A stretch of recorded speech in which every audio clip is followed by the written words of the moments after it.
Lagi banyak utang lu ya? Iya nih bro, gaji gue dipotong. Alasannya sih gara-gara pandemi corona. Jam kerja gue juga dipotong. Ya kan berasa banget kalau diakumulasi dalam sebulan. Tapi kira-kira ada payung hukumnya nggak sih? Kalau soal payung hukum sama undang-undangnya, gue kurang tahu dah. Oke deh, gue tanya dulu. Ini nih yang sering terjadi dan banyak terjadi hari-hari ini. Pandemi corona telah membuat ekonomi kita nyaris lumpuh. Berakibat salah satunya banyak dari karyawan-karyawan yang terdampak. Lalu apakah boleh memotong gaji karyawan di kala pandemi?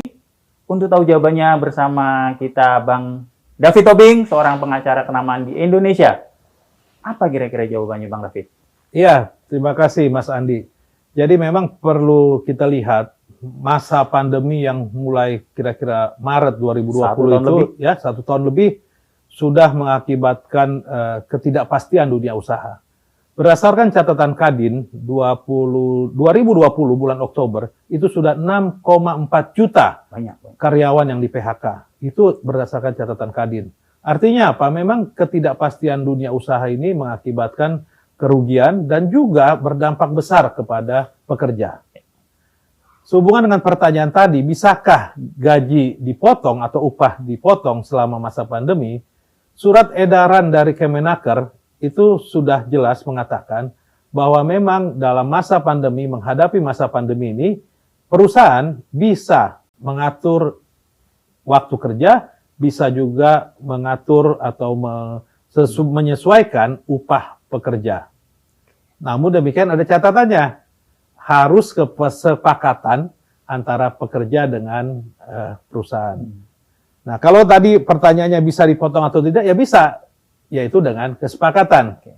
Bagaimana kalau misalnya itu tanpa kesepakatan? Ya tentunya kalau pekerjanya mengerti situasi kondisi perusahaan, ya itu tidak menjadi masalah. Oke, masalahnya kalau memotong atau melayoff secara tiba-tiba, apakah ada langkah hukum sebetulnya? Ya, kalau misalnya tadi karyawan tidak bisa mengerti atau tidak bisa menerima ya pemotongan yang dilakukan oleh perusahaan, tentunya ada saluran hukumnya. Pertama bisa secara mediasi di Disnaker ya. Kemudian kalau hasil anjuran Disnaker itu juga masih ada yang keberatan, bisa langsung ke Peradilan Hubungan Industrial, PHI. Namun perlu diingat ya, kalaupun saat ini rekan-rekan karyawan ya masih bisa bekerja dan memang mengerti kondisi perusahaan, itu sudah sangat baik dibandingkan dengan nasib banyak karyawan yang sudah terkena PHK tadi. 6,4 juta itu per Oktober loh 2020. Detikers, itu tadi jawaban dari Abang David Tobing. Semoga jawabannya bisa memberikan solusi untuk saat-saat seperti ini.